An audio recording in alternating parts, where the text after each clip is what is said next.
All right, so you know how you always want to get right to the point, like really understand the core of a complex topic, without getting bogged down. Absolutely. It's all about finding the signal in the noise. Right. And today, we're diving deep into something that's, pretty mind-blowing. We're talking about human brain cells and AI. Yeah, the intersection of biology and artificial intelligence, specifically these new developments in biocomputers. It's a field that's really exploding right now. And for good reason. I mean, the idea of merging living brain cells with computer chips, that's like straight out of science fiction. But it's happening. It is, and it has the potential to completely revolutionize how we think about computing. I mean, think about it, right? We've got these incredibly powerful computers, but they're also incredibly energy hungry. And then you look at the human brain, this amazing organ that can do all these complex things, and it runs on, like 12 watts? It's remarkable. That's less than a light bulb. Yet it can process information, learn, adapt, control our bodies, experience emotions. It's the ultimate in energy efficiency. Right. So that's what got me so hooked on this whole biocomputer thing. You sent me that YouTube video, the one from AI Uncovered. Scientists just merged human brain cells with AI. Here's what happened. Yeah, that's a great overview of the field. It is. So what we're going to do today is unpack all of this. Why are scientists even trying to do this? Merging brains and chips. How does it actually work? And what could this mean for the future? We're going to explore all of that, and we're going to do it in a way that makes sense. Absolutely. We're going to break down the motivations, the mechanics, and the potential implications of this groundbreaking research. So let's start with the why. Why go down this road of mixing brains and computers? Yeah. The video mentioned one big reason, right? The energy problem with AI. Right. So AI, especially these large language models, the things that power chatbots and all that, they require huge amounts of energy, like massive data centers consuming electricity like crazy. Yeah. I remember reading somewhere that some of these AI systems use as much power as a small town. That crazy, right? Yeah. It is. And it's not sustainable in the long run. Not if we want to keep advancing AI without, putting even more strain on the planet. So that's the big driver behind biocomputing, finding a more energy efficient way to do AI. And that's where the brain comes in. How can we take inspiration from the brain, which is so good at complex processing with very little energy, and apply that to computers? Exactly. And that's where the idea of putting the brain onto the chip comes in. It's different from, say, Neuralink, which is all about putting chips into the brain. Right. Neuralink is more about connecting brains to machines, like helping people with disabilities control prosthetic limbs or something.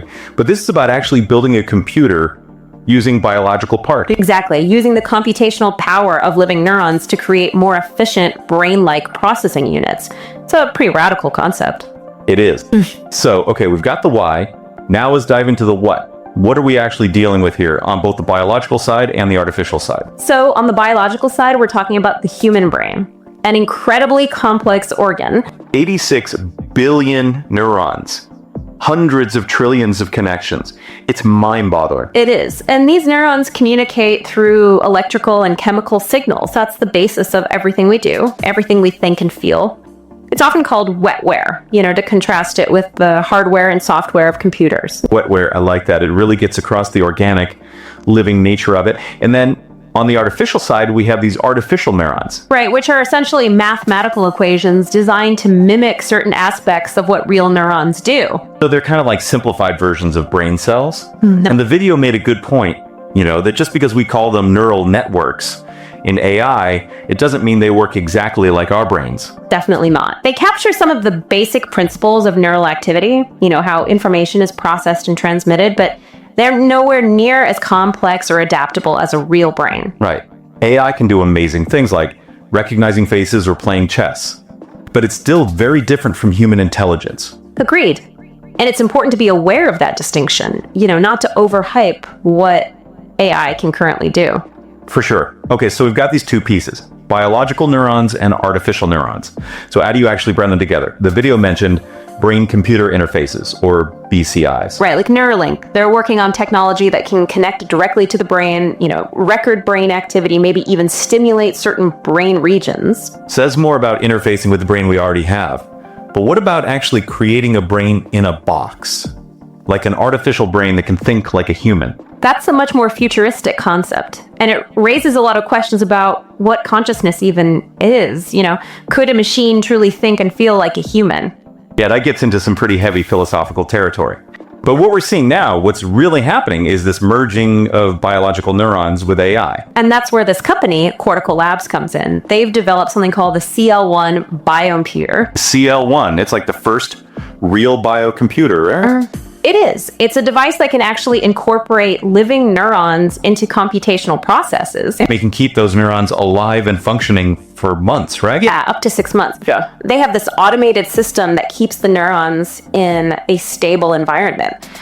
And what's really interesting is that it looks like a regular computer, with USB ports, a touch screen. But inside, it's got this unique processing unit where the biological and artificial elements come together. Exactly. And they've already shown that it works.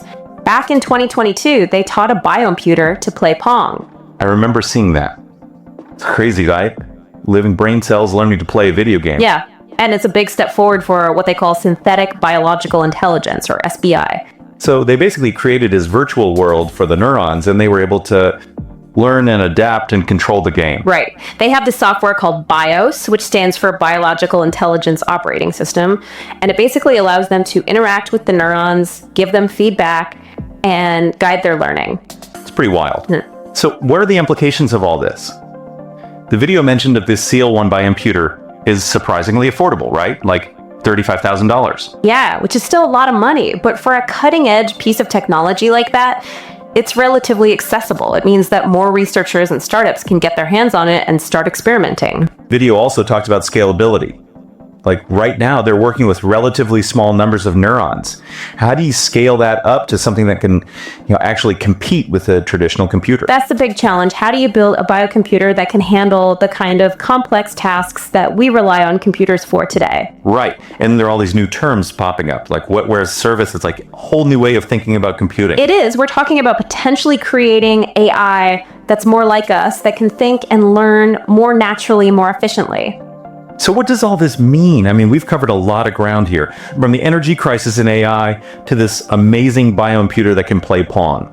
What's the big takeaway? I think the big takeaway is that this field of biocomputing is incredibly exciting, and it's moving really fast. We're seeing the potential to create a whole new generation of computers that are more efficient, more intelligent, and maybe even more, human-like. But there are still challenges at work. We're still in the early stages here, but the possibilities are immense. It really makes you think, what does it mean for a machine to think?